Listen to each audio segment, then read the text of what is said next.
F-15 में जो 2 pilots थे उनके लिए आज रात प्रार्थना कीजिएगा। मेरा भी एक बेटा फाइटर पायलट है। मुझे उसके बारे में कुछ भी नहीं पता कि वो अभी कहाँ है। उसकी यूनिट से भी कोई जानकारी नहीं मिल पाई है। चिंता से मेरा दिल भारी हो रहा है। सभी पायलट्स और उनके परिवारों के लिए प्रार्थना कीजिए। ईरान ने अमेरिका के 2 फाइटर जेट को गिरा दिया है, जिसके बाद सोशल मीडिया पर एक महिला ने ये पोस्ट किया है। उन्होंने साफ साफ अपना नाम तो नहीं लिखा है, लेकिन बायो में उन्होंने खुद को मेक अमेरिका ग्रेट अगेन मागा सपोर्टर बताया है। इस पोस्ट पर ईरान का भी जवाब आ गया है। पाकिस्तान में ईरान की एम्बेसी ने लिखा कि विश्वास कीजिए, आपके बेटे को ईरान की कस्टडी से कई ज्यादा डोनाल्ड ट्रंप से खतरा है। दुआ कीजिएगा कि अमेरिकी रेस्क्यू टीम उसे ढूंढ ना पाए और वो ईरान की कैद में ही रहे।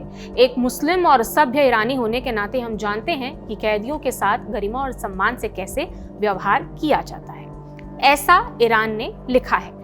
F-15 फाइटर जेट में 2 पायलट थे, एक सुरक्षित है, दूसरा मिसिंग है। अमेरिकी चैनल CNN ने अपनी रिपोर्ट में बताया है कि पायलट प्लेन सहित ईरान की सीमा से बाहर आकर इजेक्ट हुआ और इसके बाद उसे रेस्क्यू कर लिया गया। वॉल स्ट्रीट जर्नल ने एक सोर्स के हवाले से अपनी रिपोर्ट में बताया है कि जो A-10 वॉर्थॉग में सवार पायलट था वो भी ईरानी सीमा से बाहर आ गया था।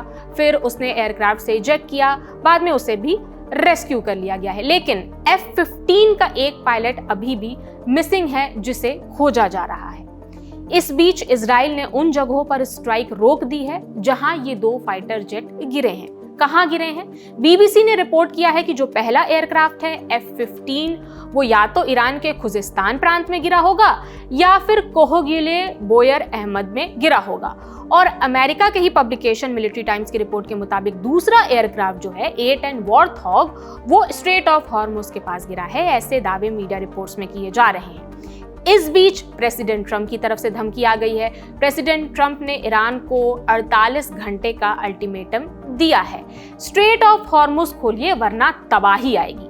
खैर, ट्रंप की चेतावनी, ट्रंप की धमकी, ट्रंप का अल्टीमेटम कोई नई बात नहीं है। वो इतनी बार ये धमकी, चेतावनी, अल्टीमेटम दे चुके हैं कि एक बार के लिए मीडिया बताते बताते थक जाए, लेकिन ट्रंप नहीं थकने वाले और अब तो ईरान भी चुटकी लेने लगा है। ईरानी संसद के जो स्पीकर हैं मोहम्मद बागेर गालिबाफ, उनको ही देख लीजिए। उन्होंने एक्स पर लिखा है कि ईरान को लगातार 37 बार हराने के बाद उन्होंने जो ये शानदार बिना रणनीति वाला युद्ध शुरू किया था वो अब सत्ता बदलने से हटकर इस सवाल पर आ गया है कि अरे क्या कोई हमारे पायलट को ढूंढ सकता है?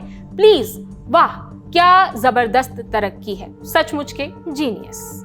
खैर, अब इस पोस्ट से आगे बढ़ते हैं और जंग से जुड़ी अपडेट्स आपको देते हैं। यूएस फेडरल एजेंट्स ने जनरल कासिम सुलेमानी के 2 रिश्तेदारों को अरेस्ट कर लिया है। उनके ग्रीन कार्ड भी रद्द कर दिए गए हैं।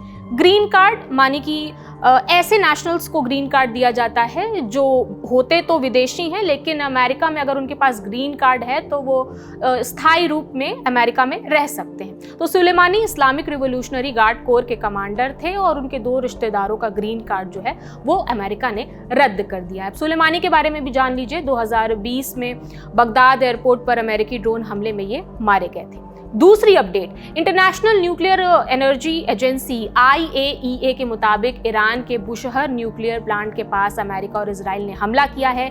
मिसाइल के टुकड़ों की चपेट में आने से एक शख्स की मौत भी हो गई है। अगला अपडेट, इजराइल ने दक्षिणी लेबनान के कई शहरों और गांवों पर हमले किए हैं। UAE के रक्षा मंत्रालय ने जानकारी दी है कि उनके एयर डिफेंस सिस्टम ने ईरान की ओर से दागी गई 23 बैलिस्टिक मिसाइलों और 56 ड्रोन्स को हवा में ही इंटरसेप्ट कर दिया है, खत्म कर दिया है। तो ये थी जंग से जुड़ी अपडेट। आगे की जो अपडेट है हम आप तक पहुंचाते रहेंगे।